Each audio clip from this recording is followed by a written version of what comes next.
Well, hello to everyone out there, and thank you so much for taking the time out of your busy schedules to join us for the first of many mindfulness and menopause webinars. Many people who practice mindfulness report, that they have an increased ability to relax and they have a greater enthusiasm for life. So, let's see how mindfulness can help us with menopause symptoms. This monthly menopause and mindfulness webinar is the first of a 12-part series that will be hosted monthly by our wonderful mindfulness mentor, Skylar Griessel. My name's Kim Fancher, and I will be your moderator for today. And before we get started, I'd like to go through a few housekeeping items with you. You may have noticed when you signed into the Zoom that your audio was muted, and we ask that you keep your audio muted throughout the webinar and also your video off so that we can provide that uninterrupted experience for everyone. Also, we anticipate that you will have some questions for Skylar, so we ask that you please type those into the chat instead of going off mute to ask them yourselves. And I will be monitoring the chat throughout the session. And at the end of the presentation, I'll share those questions with Skylar so that she can provide a response. I'd also like to mention that there is a show captions feature that you can use for this webinar found at the bottom of the Zoom app. And also want to mention that we will be recording this webinar so that we can make it available to others to view on demand. And now I would like to pass it on to Skylar to get us started on this wonderful topic. Hi, Thanks. Skylar. Hey, Kim. Thank you so much for having me. I'm so excited to be here. So, as Kim mentioned, my name is Skylar Griessel. I am a certified yoga and mindfulness instructor. So, I am so excited to lead you through several practices on mindfulness and menopause and how we can use mindfulness techniques to cope with the symptoms of menopause. So, welcome to Positive Health, the change for the better. I am so honored to be part of this webinar series. Please note that I am not a medical professional, and so the advice and practices provided in these sessions are not designed to replace any kind of medical treatment. Always consult with your doctor before changing anything about your diet, exercise routine, or medications. We are going to jump right into the series so I can give you a little more information. This content is presented in the Mindfulness and Menopause series. It is designed to encourage women to embrace change with kindness and self-compassion. So congratulations to you for showing up today. That's always the hardest part.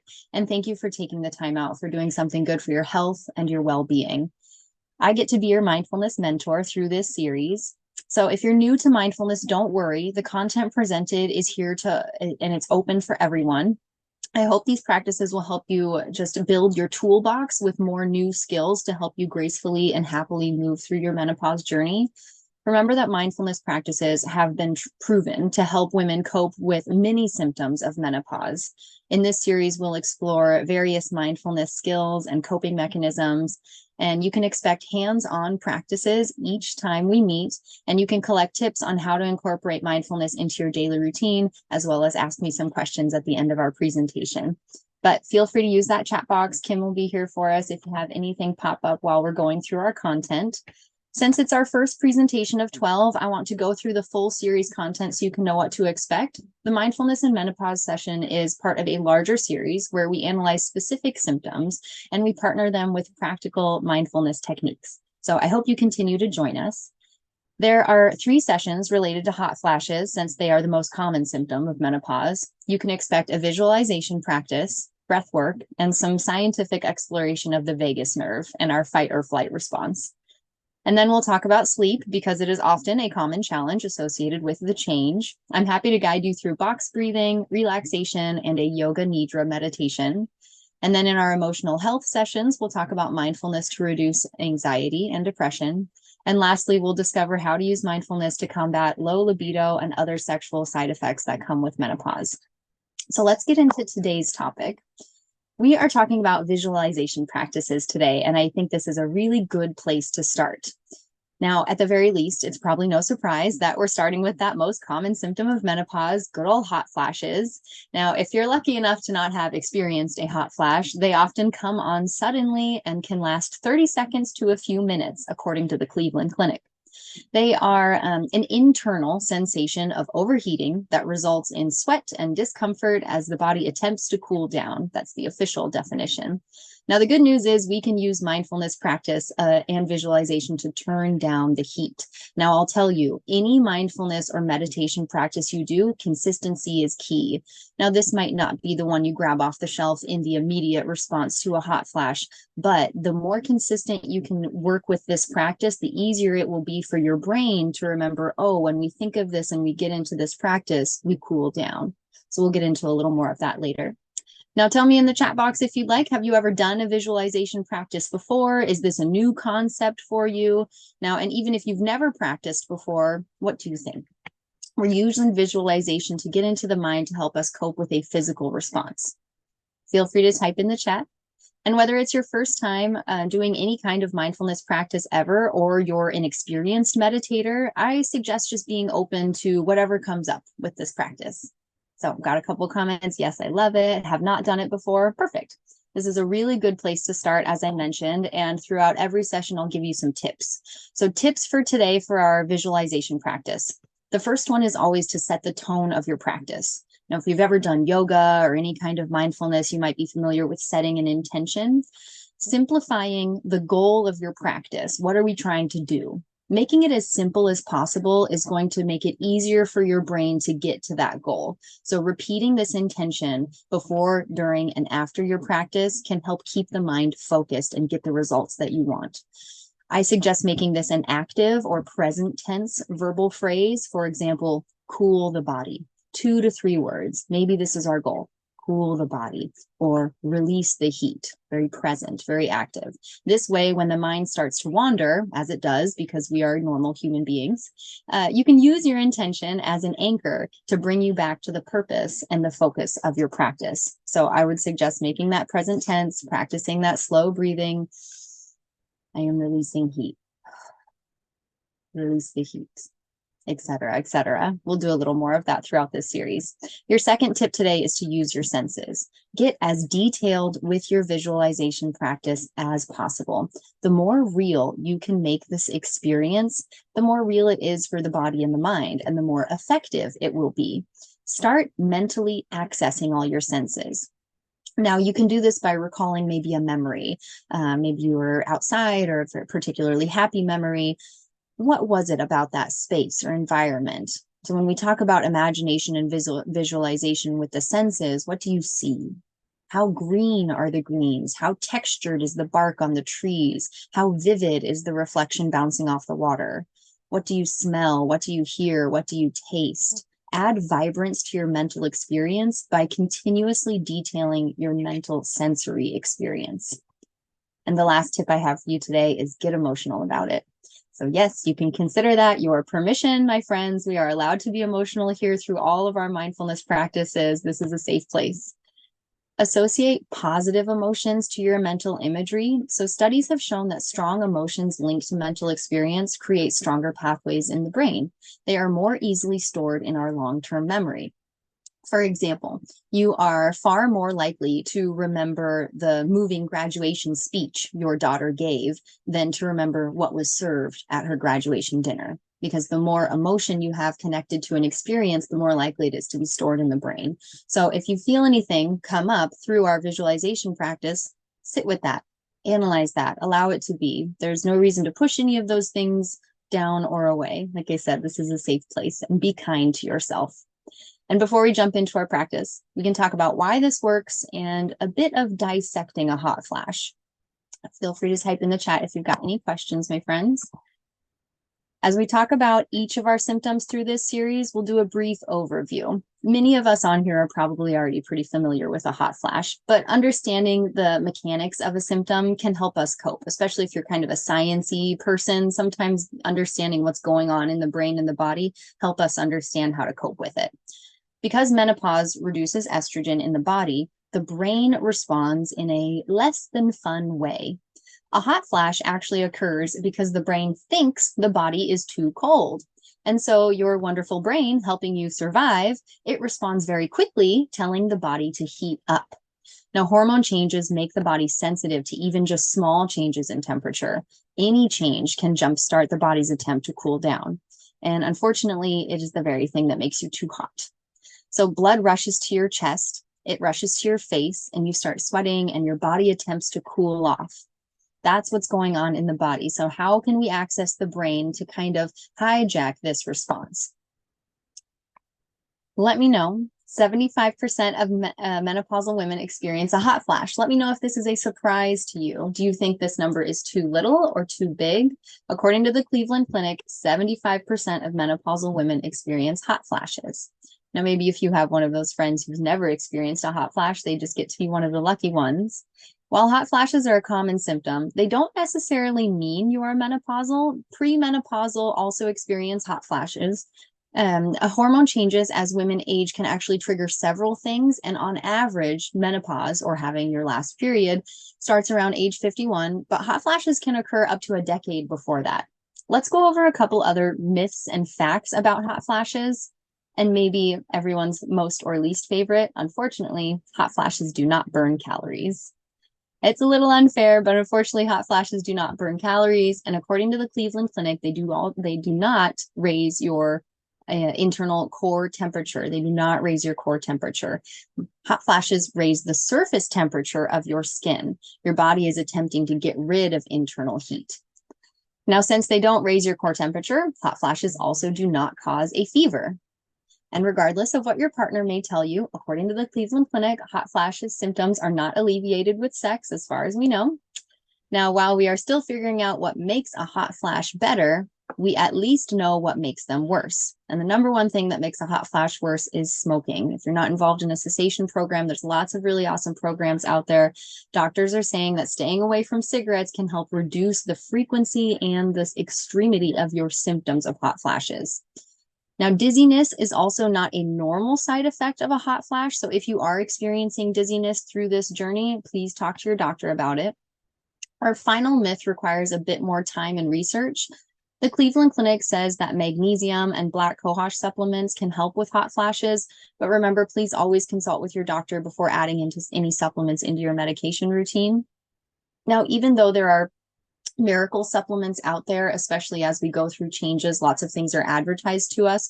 Proceed with caution, talk with your doctor, and remember that most supplements are not regulated by the FDA. We are not talking about diet in this series, but since I mentioned smoking, I'm also going to say about trigger foods. Spicy foods typically can trigger a hot flash as well, according to the Cleveland Clinic. So any kind of Tabasco, hot sauce, anything too hot or too spicy. And the other side of that, cooling foods may actually reduce the frequency and severity of a hot flash. So if you experience these things frequently, maybe analyze the diet and get more things like cold water, cucumbers, celery, watermelon, cantaloupe, those nice cooling foods into your diet. We'll talk more about that in a later series on hot flashes. Yeah. Let's go through a little bit of anatomy, just a tiny bit more science, and then we'll jump into our practice. Hot flashes start in the brain.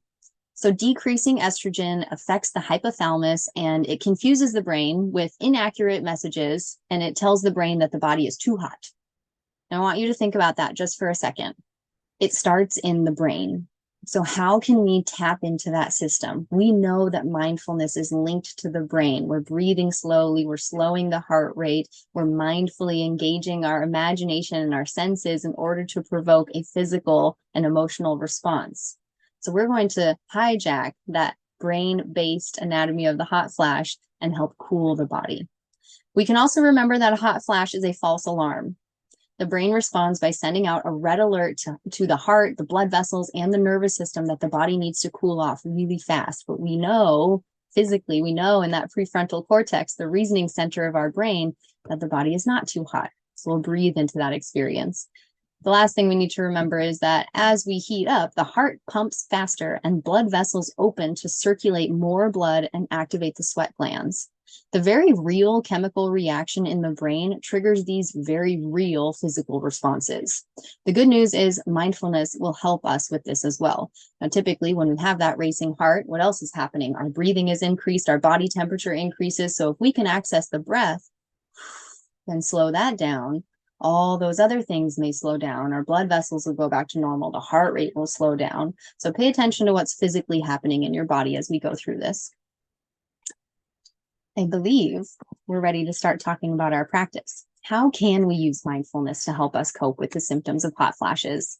Today, I'm honored to take you through a visualization practice. Some may call this guided imagination or imaginer meditation. It involves using imagination to cultivate a specific physiological response or physical response. It's a great place to start if you're new to meditation, because this is not the type of clear your mind and don't think about anything. This type of meditation is extremely alert. We want the mind to be so focused on a mental experience that it changes our physical one. So this is an alert, active meditation practice. Positive psychology says that visualization practice can also enhance well-being and creativity. It strengthens focus and goal achievement. Remember that intention setting we talked about earlier.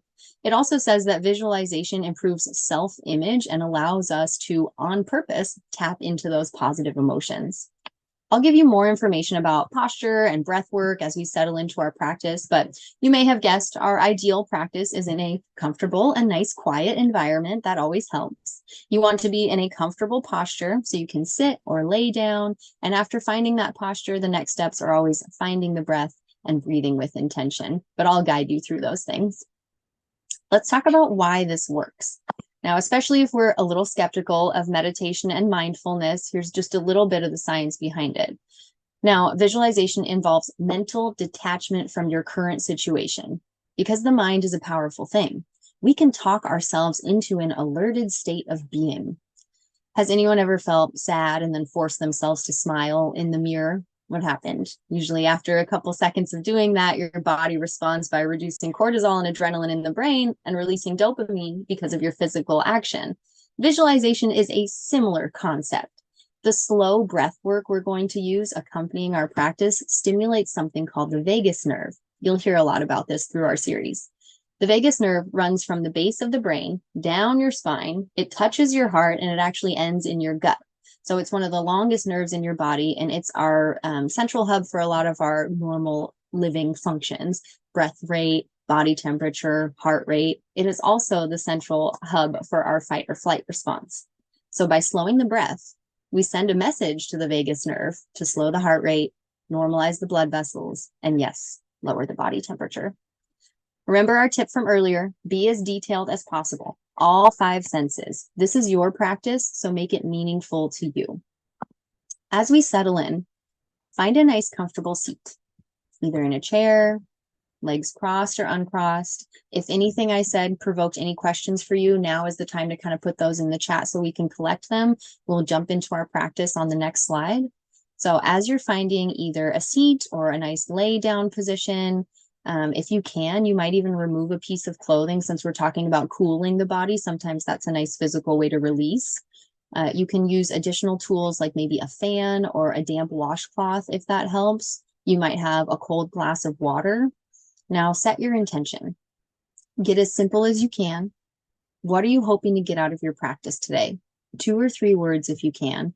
And since we might not be actively experiencing a hot flash right here and now, your intention may just be, I'm open to this, or let's see where this goes, or I am experiencing this. We are removing ourselves from our current environment mentally. If you've ever been a little stressed out and closed your eyes to take a deep breath, it's kind of the same concept. We're just adding a picture to it. We've got our foundation. We know the science behind this practice. We are accessing the prefrontal cortex, the reasoning center of the brain, to help us solve this uncomfortable sensation of a hot flash. Remember, consistency is key. So everything you hear today, you can use this as a practice in the future to keep training your brain that when we use this visualization practice, we release heat, cool the body, are open to this experience. Let's go ahead and begin. Now start with the breath. Settle the body. use the breath and begin to settle the mind. So we found our nice comfortable seat. Go ahead and take a deep breath in. Pull in as much air as you can. Pull in a little more. Exhale slow as possible without straining. This is always a good way to settle in. Deep breath in. Deep breath out. Now, quite often when we do a practice, these may be the first deep breaths we have taken all day. So let's take a couple more. Deep breath in. Deep breath out. We are open to this practice. And just for the next 10, 15 minutes or so, we're going to be here and be present and be experiencing this together. Put that to-do list up on a shelf. You can grab it when we're done. Take another deep, full breath, noticing the lungs fill up, noticing the belly expand. And as you exhale out, notice the lungs fall, notice the belly concave. Continue that practice. Now, as you breathe, you might close your eyes or soften your gaze. Excuse yourself from your current experience. Take 3 breaths. Keeping the eyes closed or the gaze soft, settling in, looking inward. And after that 3rd slow, controlled exhale, keeping the eyes closed if we're not there already, let your current environment melt away and open your mind to change your surroundings. Continue to breathe. Breathing into the space of your mind's eye. Things seem dark, closed behind your eyelids. And then you begin to see the outline of a new setting. You see tall, slender figures standing solid around you,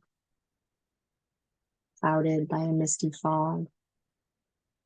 As your vision clears, you recognize them as trees towering towards the sky. You realize you're outside.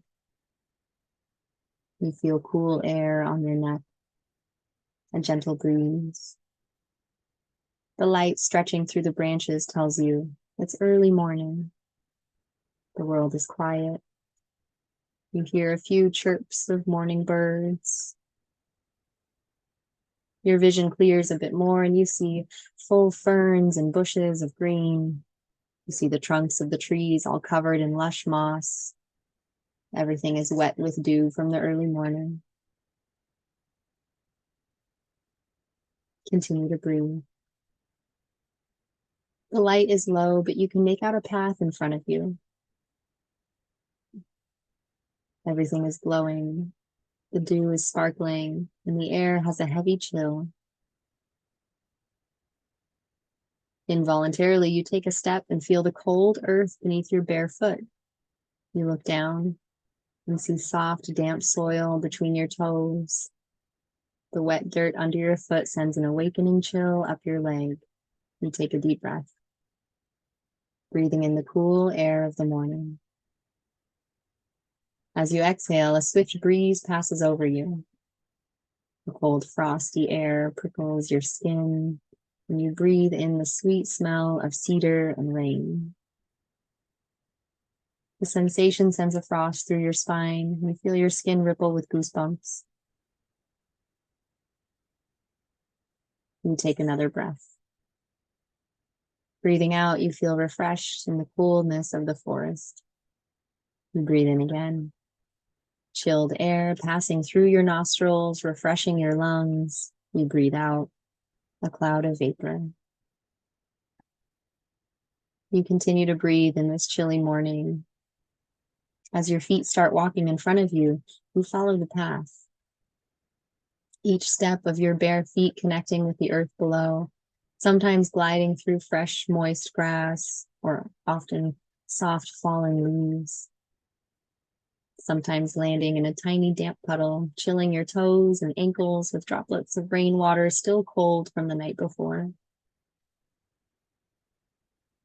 Take another deep breath in.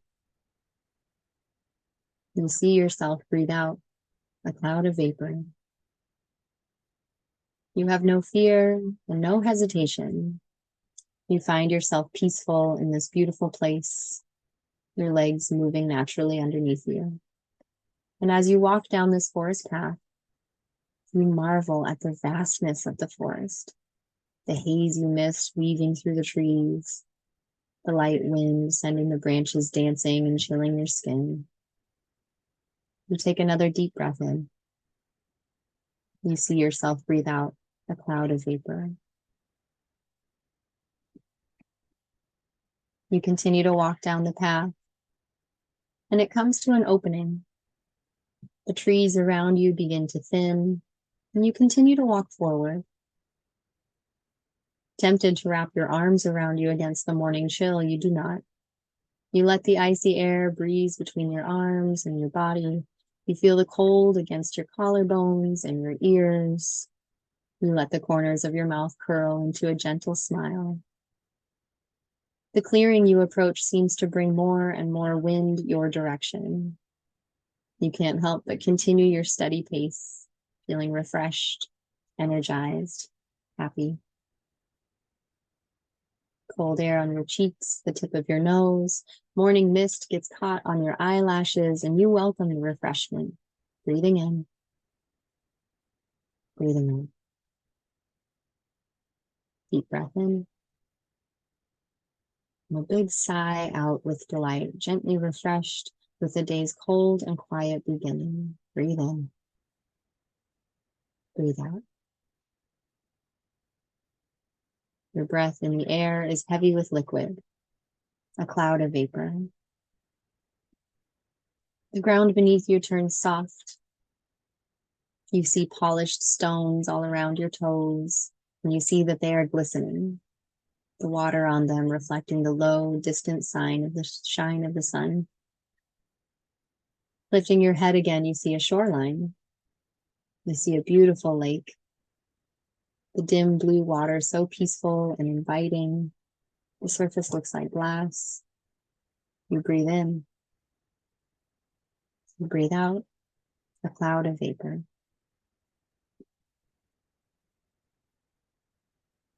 The surrounding forest creating an amphitheater for the absence of sound. The rocks under your feet mumble in whispers with each step. You breathe in, cold air passing through your nostrils, cooling the throat, filling the lungs, and you breathe out a cloud of vapor. As you continue to walk forward, your toes touch the water's edge, and the freezing water comes as a shock. You pull in a quick breath. You do not pull the foot back. Not sure why, you feel compelled to walk into the water. The chill of the water on your skin, a welcomed feeling of healing. You breathe in, accepting this chill. You slowly slide your feet into the water, and as you breathe out, a cloud of vapor. You walk into the water up to your ankles, up to your mid-shins, taking full breaths with each step. Finding yourself up to the knees. Deep breath in. Deep breath out. You continue to step forward, the light laughter of the water rolling over itself as you shuffle further on. You have no fear. You feel content. You feel refreshed. You accept this cold morning lake water as healing. You notice this pure calmness about yourself. So relaxed. Deep breath in. Deep breath out. Following your body and your heart's intention to cool down, bringing the surface line of the water up to your thighs. The cold of the water makes your feet feel like ice blocks, and the water comes up to your hips, and you feel the abdomen flex with shock. You stop in your tracks. You breathe in. You exhale. Relax the belly. You breathe in. You exhale. Accept this chill as healing. You let your arms hang restfully, and your fingers barely graze the surface of the water. You find yourself swaying back and forth, letting them dance across the liquid. You rotate one way and then the other, gliding your fingers along the water in long, icy crescents. You bring your body to stillness. Standing in the lake, you breathe in, you breathe out. You softly bend at the knees, letting the water climb up your belly, taking slow, controlled breaths. And breathing out slowly, you bring the water up to your belly button, sliding yourself in a little deeper, accepting this chill as healing. Coldness crawls up your front and back, and your knees fully bend into the lake bed. Water covers your chest, the surface dancing around your collarbones. You breathe in. You accept this cold as healing. You breathe out a cloud of vapor. Kneeling there in the lake, you breathe in. You breathe out. Accepting this cooling, healing energy, you feel at peace. You feel relaxed. You notice yourself cool and calm and content. Breathe in. Breathe out. Notice your ability to cultivate this feeling. Peaceful, still, relaxed. Breathe in. Deep breath out. Now seeing yourself there kneeling in the lake bed, send yourself a little gratitude. Send yourself a thank you for taking the journey, for accepting healing energy and healing experience when it is available.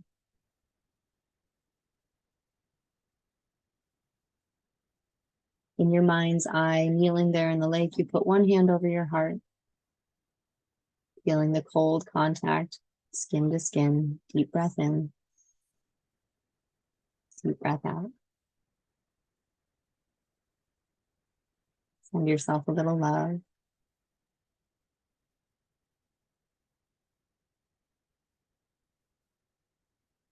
Send yourself any additional message your heart needs to hear today. What other kinds of healing energy can we receive from the lake in our mind's eye? Deep breath in, deep breath out. One more full deep breath. Exhale, slow, controlled. And as we bring this practice to a close, please remember you can come back to this place anytime you need to. Take a few more final deep breaths.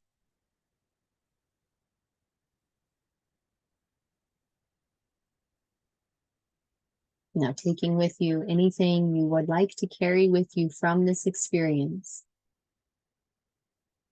Hold on to that. Pack it away.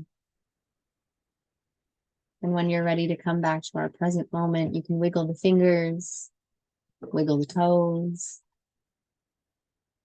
maybe gently rock the head side to side to wake up the physical body. Roll the shoulders down and back away from the ears. And when you are ready, I invite you to open your eyes. You might see your environment with fresh energy. You can make any adjustments you need to in your seat. Thank you so much for letting me guide you through this mindfulness meditation practice. Let's reflect and take as much time as you need. When you are ready to stand, please remember to do so slowly. Now, how did that feel? You're more than welcome to type in the chat. Did you experience any challenges? Was this easier or harder than you expected? And the reason we do reflection is to help train the mind. We like to assess what was valuable and what was maybe not so valuable about a practice. And I am always open to feedback. If you have any kind of constructive criticism for me, please feel free to put that in the chat. I'm open to that as well. As we reflect on a practice, taking note of what worked, if it was hard, if it was easy, is going to help prepare us for the next time we jump into this practice. So assess a little bit what was most helpful for you. Thanks, Kim. I'm glad it was very relaxing. So what was it? Was it the color that you noticed on the ferns you were imagining in your head? Or was it the sensation you imagined of the coldness on your skin? Give yourself a little kudos. Put a little gold stars onto the imaginary chart of your imagination. What worked well? What senses were you really good at getting involved? And what do you notice about the body? Any kind of mindfulness practice, even though we're talking about physical symptoms of hot flashes today, we want to notice what happened. Did our shoulders relax a little bit more? Did we release any tension we were holding on to in the jaw? Did we actually cool down? I don't know about you, but my toes got a little cold. And then the last thing we want to reflect on is, what do you notice about your mind? So we've talked about the physical body. What do we notice about the mind? Now, typically, anytime we do any kind of slow breathing exercises, most people report feeling a little calmer than before, which is normal. Most of us humans with very long to-do lists have quick breaths and quick minds most of the time. So as you're assessing, make a little note of what worked well. Maybe challenge yourself for what you want to try next time. Like, oh, I really didn't think about the colors I was seeing very much, right? I really didn't even think about what I was hearing after you said that thing about the birds. Just pay attention to what's going on in your mind and be very kind to yourself. There is no such thing as a bad meditation. So you can always come back and ask us any questions if you have them. I'm not seeing anything pop up, so I'm going to keep rolling. We are on our question and answer stage, so I'm curious if any listeners out there have anything they'd like to reflect on or ask me about. Kim, did I miss anything in the chat?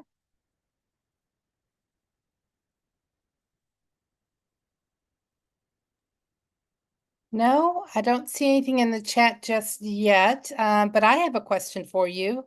Sure. Um, so as I was breathing, I know that there's benefits in how you breathe, whether through your nose, through your mouth, and I didn't know, this type of practice, is there one preferred way or just what is most comfortable for you personally? Wow, really good question, Kim. Easy answer is always what's most comfortable for you personally. One of our breathwork sessions for hot flashes in particular uses a special yogi breath. It's a cooling breath where we actually curl the tongue. So we will get really specific about that in one of our sessions. For visualization practice, the typical rule is breathe in through the nose, right? Because we have nose hairs. That's our natural filter. We want to breathe in through the nose and breathe out through the mouth. Now, if you end up breathing out through the nose, you're not going to lose any points at all. But breathing out through the mouth, that kind of feeling may help us release some heat when we're talking about coping with hot flashes. It's a good question. Anyone else out there have a question for Skylar? If you can add it to the chat and we will share that with her. Yeah. And as y'all are thinking about some questions, visualization is also a really good one when we talk about emotional health. Like we're discussing physical symptoms now, but even stress, anxiety, depression, find that happy place. I mean, there's a lot of science behind it. And the more often you do that and the more senses you can get involved in, the easier it is to access that tool to cope with things like a physical symptom of a hot flash or maybe just a little bout of depression or anxiety, normal things we all experience. So get detailed and be kind to yourself. And well, Kim, I am not seeing anything else. Are you comfortable moving on to the next one? I believe it's you, my friend. Absolutely. Well, thank So you. first off, I want to thank you, Skylar, for this wonderful session. You provided some really great tips and interesting facts for us to think about. And the practice itself just felt amazing. I really love the journey. So thank you so much. Thank you. And as mentioned before, this is the first of many mindfulness and menopause webinars, and we hope that you can join us for each of them. We have them the last Wednesday of each month, and so you can go out to the positivehealth.com/webinars website to enroll in those sessions. And we here at Positive Health, we're really leveraging the power of webinars and podcasts to build awareness on various things related to menopause. And so we have a lot of new things coming up here that I'd like to share with everybody. And so our next monthly webinar series is going to be April 10th, here shown on the screen. And the topic is going to be around osteoporosis and exercise, with things related to menopause. And then we have another one in April 17th. That's going to focus more on HRT and, kind of demystifying the aspects of that. So again, go out to positivehealth.com/webinars and you'll find those listed to be able to enroll in those. And then also we have Skylar's next webinar in April, and she's going to focus again on hot flashes, but with this one, as she mentioned, it's going to be in that cooling breath work. So be sure to go out to the webinar site and enroll in that next one, April 24th. And as I mentioned, we have a podcast as another way of sharing out information with everyone. So every first Wednesday of the month, we release a new episode. So April 3rd is just around the corner. We've got this one on HRT, where Dr. Lisa Miller provides some amazing information to help us really understand that. Okay, well, I guess we can go ahead and wrap it up for today, Skylar. Thank you again for your time. A wonderful event here today for our audience, and I want to thank each of you all for joining us too. And I hope that you'll be able to get back with us and join us in the next one. Thank you so much. See you next time, everybody.